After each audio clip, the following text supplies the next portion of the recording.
Ladies and gentlemen, Davante Adams is a member of the New York Jets for a conditional third round pick.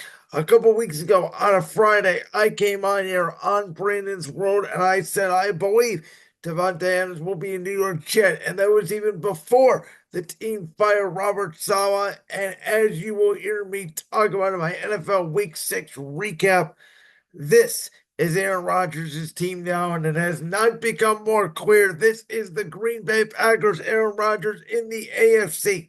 Davante Adams, Allen Lazard, Randall Cobb, Nathaniel Hackett, all with Aaron Rodgers with the New York Jets.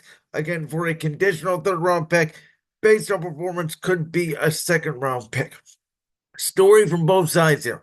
Obviously, the Jets addition of Mike Williams has not worked out. Aaron Rodgers threw yet another interception towards Mike Williams last night to seal that game against the Buffalo Bills. The New York Jets at 2-4 through 6 games clearly believe, even though they're 2 games behind the Buffalo Bills now in the AFC East, that they have a chance to not only make a playoff run, potentially make an AFC East run.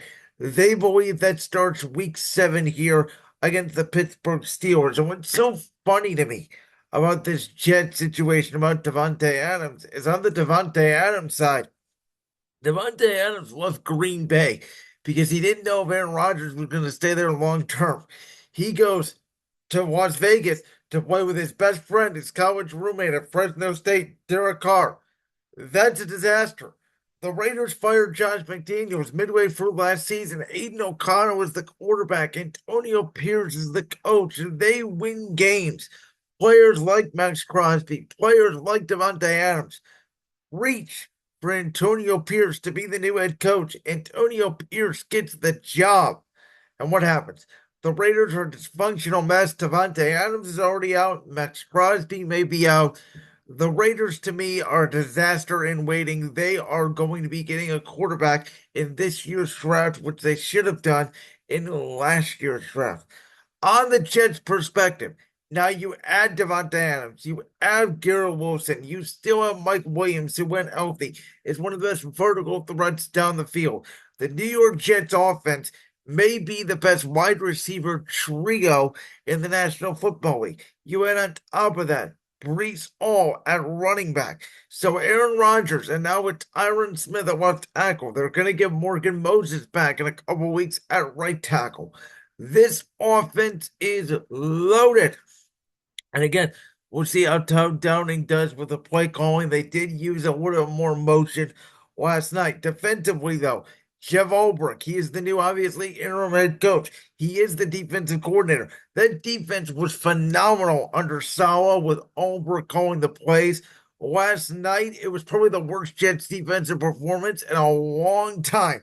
Maybe dating back to the days where Greg Williams sold his soul to make sure that Jacksonville got Trevor Lawrence and not the New York Jets. So we'll see. Obviously, they have the talent. Can Ulbrich now being the head coach, along with calling in the defense, will that process change? Can the Jets get their defense back on track?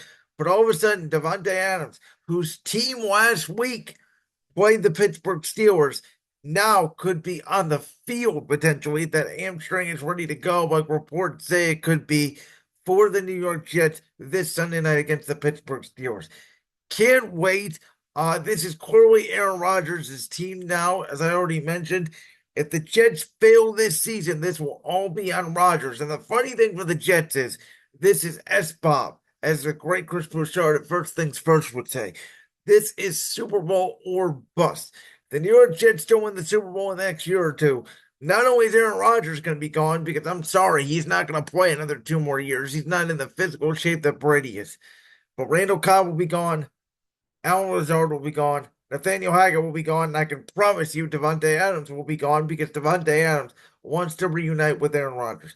I'm very interested to see what this will mean, again, in terms of Garrett Wilson's production. And is Garrett Wilson's relationship with Aaron Rodgers, how will that be impacted by this Davante Adams news? Like that clip from the Brand's World podcast? If so, make sure you go down there and hit that subscribe button. While you're down there hitting the subscribe button, make sure to also hit the notification bell so you never miss another upload. And make sure you check out all the other clips from the Brandon's World podcast right here on YouTube.